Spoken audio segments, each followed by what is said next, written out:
Remember, there's only two things you need to learn in life. Number one, there's an insatiable demand for pancakes all over the world. If you want to be an entrepreneur, you can never go wrong with pancakes. Second of all, if you want to be rich, learn how to become a scratch golfer.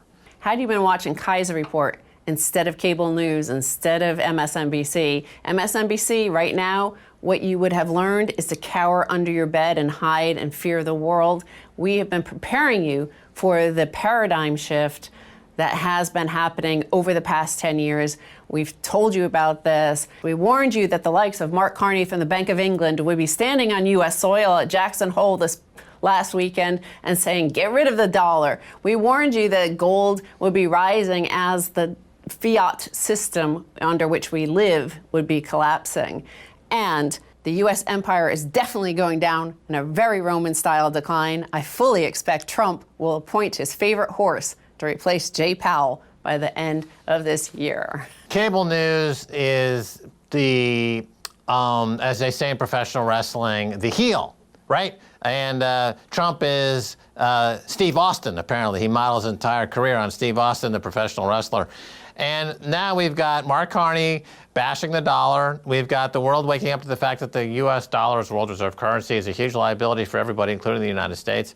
And we've got people now swarming into gold. You know, gold is now bid heavily, and it looks like it's going to top. It's already hitting new all-time highs against the pound, the euro, the Indian rupee, ruble, almost every single currency, Canadian dollar, Australian dollar, with the exception of the U.S. dollar, and that's coming soon. So we're talking 2,000, 3,000, 4,000 for gold, Bitcoin, 15,000, 20,000, 25,000 for Bitcoin. This is what happens when your fiat currency system implodes. Well, in terms of the speculation on Bitcoin and gold, the speculation is that we're about to see an empire collapse, and thus there will be a massive paradigm shift and an absence of trust and a great amount of distrust, and thus you should have a store of value. So you're speculating that this will happen. A lot of people, especially those who watch MSNBC or Rachel Maddow, will only be buying gold at 5,000. They'll be buying Bitcoin at 100,000. You should have been accumulating, stacking sats, stacking gold slowly, just like the Central Bank of Russia has been doing for the past 10 years. Every month, methodically adding more gold. All right. You should have been doing that when it was $500, $600 when we were talking about it here in Keiser Report, $1,000. You know, Trump this past week or two, he's been going on nonstop Twitter rampage. So he's been on a tweet storm. He's saying Jay Powell needs to cut interest rates by 100 basis points because we have to compete with Europe where they have negative interest rates, and that's unfair advantage for them. And the euro is tanking, and we want our dollar to tank. He also said we need more quantitative easing. Remember, we've said over the past few years that you can't taper a Ponzi. Of course, the Federal Reserve tried to do that. Obviously, you can taper a Ponzi. Well, now we see that they can't because it's all unraveling. And here we have Trump, you know, trying to, it's on, it's off, it's on, it's off. We're negotiating with China. We're not negotiating with China. Now we have tariffs. Now, like, we're raising tariffs. So it's all chaos. Well, this is interesting. So you had the crash of 1929, followed by the Great Depression. In America, we had another crash in 2008, followed by the Great Recession. And the lessons learned, according to Ben Bernanke, were that there should have been more money printing. And, you know, he made a speech saying what we learned from the Depression was that we have something called the printing press, and had we printed our way out of that depression sooner, there wouldn't have been a depression. So now we had a crash in 2008, and they did print. They printed trillions and trillions and trillions. But is the result going to be anything different than a depression? And the answer apparently is no.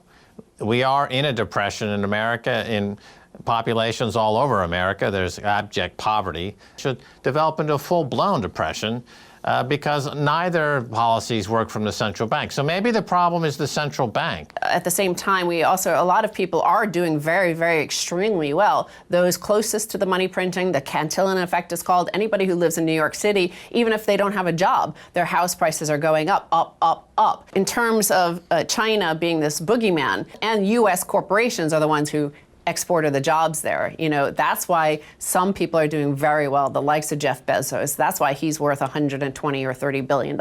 Here's Bank of England Governor Mark Carney took aim at the U.S. dollar's destabilizing role in the world economy on Friday and said central banks might need to join together to create their own replacement reserve currency. We just looked at the facts around the world and said this is inevitable because you have to, this is mathematics. This is just the obvious. And these are cycles that happen. And here it is happening.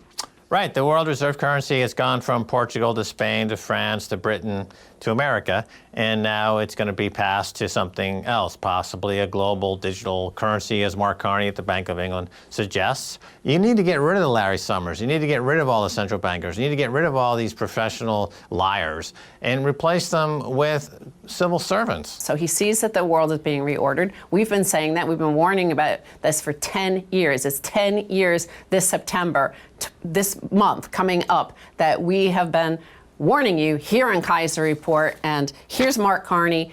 He's a former hockey player, so hockey players like Max Keiser and Mark Carney know what they're talking about. He's suggesting an altcoin, i.e. this cryptocurrency for global central bankers, but that's not going to work. They're going to come to Bitcoin. They're going to come to gold.